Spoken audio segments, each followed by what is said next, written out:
নমস্কার, দেখছেন রিপাবলিক বাংলা। আপনাদের সঙ্গে রয়েছি আমি বিশাখা। এই মুহূর্তে আমরা যে খবরের দিকে নজর রাখবো, মুর্শিদাবাদে মোটা টাকার বিনিময় আইএসআই এজেন্ট এবং পাক গুপ্তচরদের ওটিপি বিক্রি করা হতো, এই অভিযোগ উঠে আসছে। মুর্শিদাবাদে এসটিএফ এর হাতে গ্রেফতার হয়েছে 7 জন।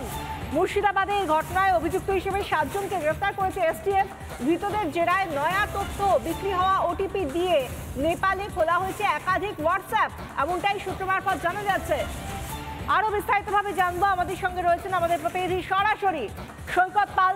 সৈকত, এক্ষেত্রে একটা বড় বিষয় উঠে আসছে যে মুর্শিদাবাদে মোটা টাকার বিনিময়ে আইএসআই চর এবং যারা পাক গুপ্তচর তাদের কাছে নাকি ওটিপি বিক্রি হয়েছে। এই ওটিপি বিক্রি কিভাবে হলো, কিভাবে এই সিন্ডিকেটটা চালু হলো এবং এর মাধ্যমে নেটওয়ার্কটা ঠিক কিরকম, কি জানা যাচ্ছে?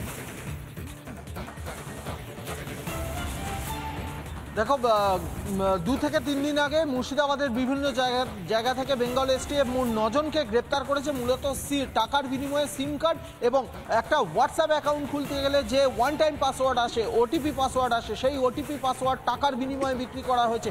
এদেরকে জিজ্ঞাসাবাদ করে চাঞ্চল্যকর ইনফরমেশন পাওয়া গেছে।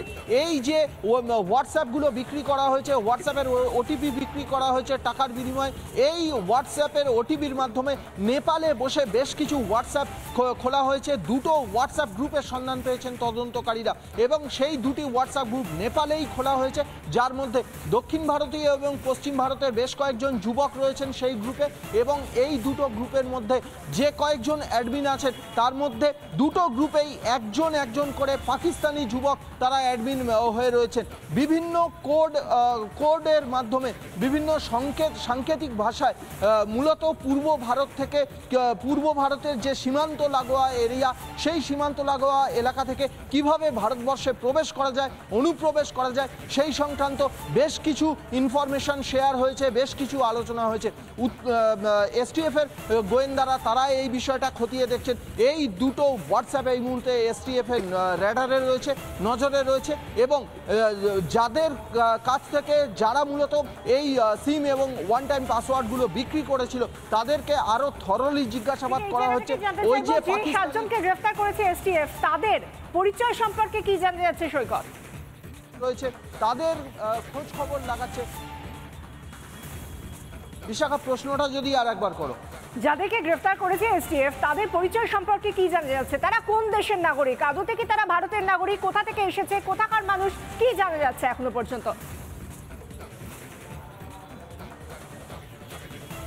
দেখো, এখনো পর্যন্ত যেটা জানা যাচ্ছে যে 9 জনকে গ্রেপ্তার করা হয়েছে তারা মুর্শিদাবাদেরই বাসিন্দা। অন্তত তাদের অ্যারেস্ট করার পর তাদের যে আইডেন্টিটি, সেই আইডেন্টিটি চেক করে এমনটাই উঠে এসেছে। তবে এই যে 9 জনকে গ্রেপ্তার করা হয়েছে, এই 9 জনের মধ্যে অধিকাংশ বিভিন্ন মোবাইলের দোকানের মালিক, বিভিন্ন মোবাইল সিম কার্ড বিক্রির সঙ্গে জড়িত এবং মোবাইল যে সিম কার্ডগুলো তোলা হয়েছিল সেগুলো কিন্তু বেশিরভাগটাই বায়োমেট্রিকের মাধ্যমে তোলা হয়েছিল। অর্থাৎ বায়োমেট্রিকের মাধ্যমে ভুয়ো সিম কার্ড তোলা এবং তারপর হোয়াটসঅ্যাপ অ্যাকাউন্ট খুলতে গেলে যে ওটিপি আসে, টাকার বিনিময়ে ওটিপি শেয়ার করা হয়েছে। এদের কাছে এদের অ্যাকাউন্টে যে টাকাটা জমা পড়েছে সেই টাকাগুলো পাকিস্তান এবং নেপালের অ্যাকাউন্ট থেকে জমা পড়েছে, এমনটাই জানা যাচ্ছে। একটা র্যাকেট, একটা সিন্ডিকেট কাজ করছে, একটা কালো সিন্ডিকেট কাজ করছে, এটা বলাই যায়। ধন্যবাদ সৈকত। আমরা শুনে নেব এই বিষয় নিয়ে কি বলছেন বিজেপি নেতা সজল ঘোষ।